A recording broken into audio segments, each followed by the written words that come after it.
Welcome to Keto Meals and Recipes.com. Recently I made my Vietnamese avocado smoothie, and as I was making it, I realized I never published my light and tasty avocado cheesecake, which is actually a mousse cheesecake. And while I was enjoying my avocado smoothie, and to remedy my oversight, I thought I would make this delicious Keto Avocado Cheesecake Shooter. If you want to support my channel, please consider watching the entire video, as it does affect the YouTube algorithm and how often YouTube promotes my videos. Now back to focusing on this dessert. This avocado cheesecake shooter is a perfect dessert because it's a single serving, so you can portion control as well. I have to admit that these make a wonderful alternative breakfast. And as you watch this video, I also will provide tips, suggestions, and at the end of the video, I will tell you how to make a single cheesecake if you don't want to make the individual shooters. Just want to take a moment to let you know what this actually tastes like. First of all, it has a luxurious, really creamy mouthfeel, while it also has a really delicate but slightly sweet avocado taste, which is enhanced by a slightly tardy fresh lime taste. One thing that I really like about this Keto Avocado Cheesecake is that the texture is very light, more like a cheesecake mousse. We mustn't forget that the base has this wonderful crunchy nutty flavor and texture that completes and complements this amazing dessert. The macronutrient ratio for the Keto Avocado Cheesecake Shooter is 6.7 to 1, with 8.3 grams of total carbs, 4.3 grams of dietary fiber, resulting in 4.1 gram of net carbs per individual serving. Just to let you know, and to be clear, the garnish options are not included in the macro calculations. Now let's get started. First, assemble and weigh out all of the ingredients. For this recipe, it's really important that your avocado is blemish-free and really nice and ripe. So the next thing I like to do is to prepare my gelatin. In a small bowl, add the cold water and then sprinkle the gelatin powder into the glass. Stir well until the powder has completely dissolved in the water, and then just set aside for about 10 minutes so that your gelatin can bloom.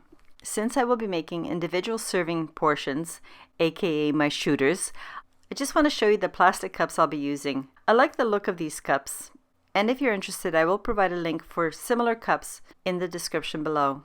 The next thing I'm going to do is prepare my crust. So in a small mixing bowl, combine the almond flour and your crushed pecans. I crush my pecans by placing them in a plastic bag and then using a meat mallet, bottle, or whatever you have to crush the pecans into small pieces like this.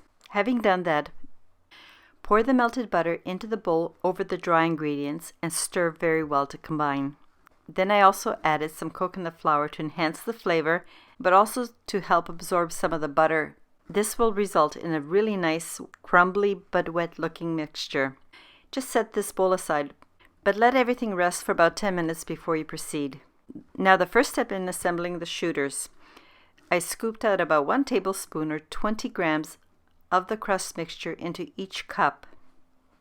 Then using your fingers, gently press down on the crumbs.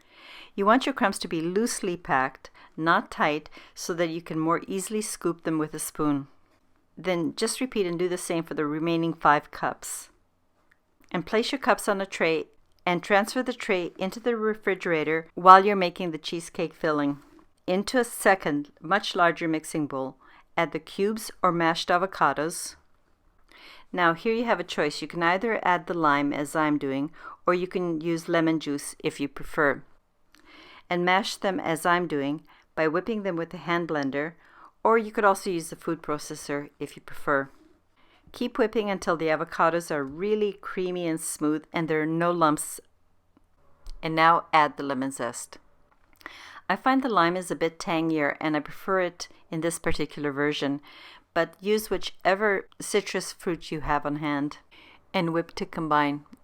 Next, spoon in your very soft cream cheese and blend until these 2 ingredients are completely integrated and very smooth. It should take about 1 to 2 minutes. Add the sweetener. By the way, just as a suggestion, I would like to encourage you to always grind your sweetener to a very fine confectioner powder. It just blends in better and leaves a less grainy texture. And then whip until everything is velvety and smooth. At this point, it's time to remelt your gelatin, but allow it to cool to room temperature before using it. Then slowly pour the liquid gelatin as you're continuously whipping. It's really important that you're whipping as you're pouring.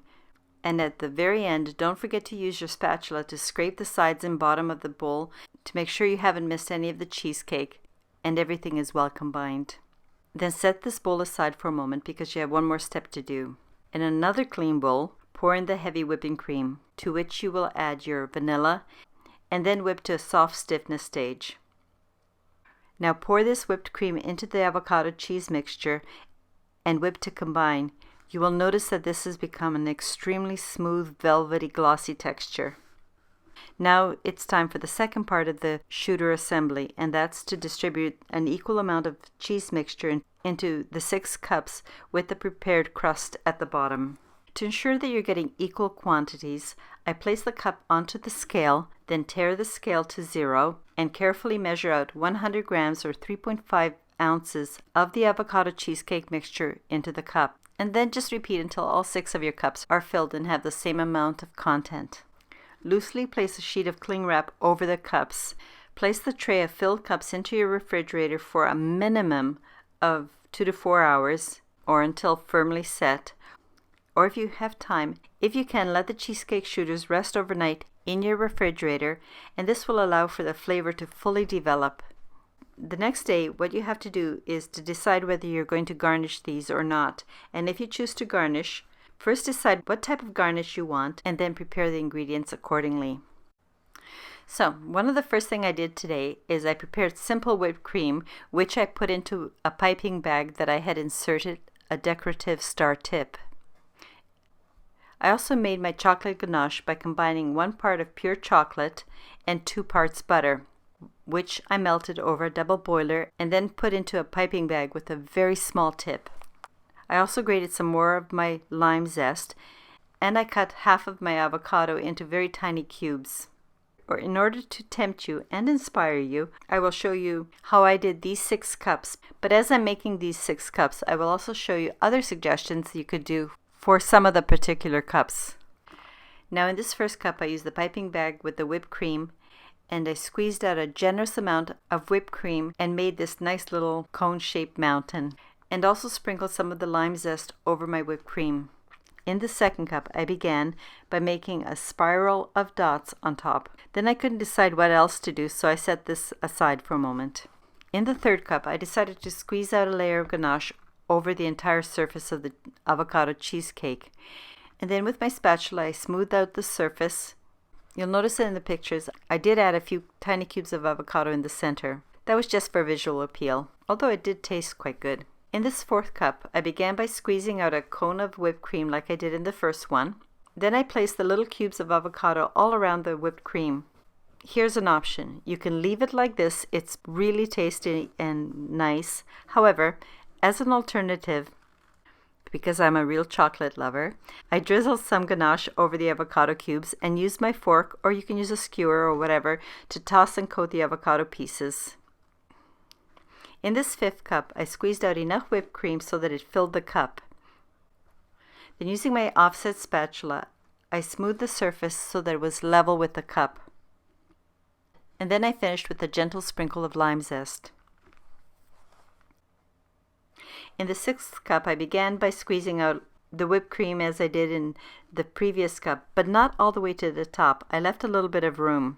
Then taking my piping bag, the one with the ganache in it, I squeezed out several rows of straight lines. And as I said, I really love chocolate.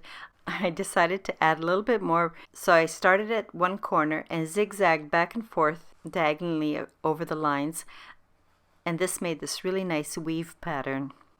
Now back to the second cup. Because I didn't know what exactly to do for this decoration with the dots, I thought maybe I could just use the avocado cubes, squeeze out the remainder of my whipped cream and garnish, combine it all together to make chocolate-covered avocado bits. That would be one option. Then you could scoop out these coated cubes and put them into the cup. That would be one option. Alternatively, you could sprinkle either pecans or some flaked almonds on top. In this instance, I'm choosing to do the flaked almonds. And that's all there is. And these were my suggestions for garnishing. I'd really appreciate it if you tell me which one appealed to you the most, or take a moment and please leave me a comment with your suggestion of how you would garnish your shooter. Now it's finally time to dig in and enjoy.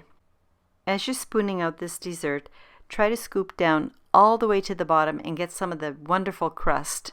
I should have mentioned this much earlier. You don't really have to do the crust. However, I did it because I wanted to show you the option of having a full cheesecake experience. By omitting the crust, this will lower your total carbs and net carbs. As I promised, I'll describe what to do if you want to make a single cheesecake instead of 6 shooters.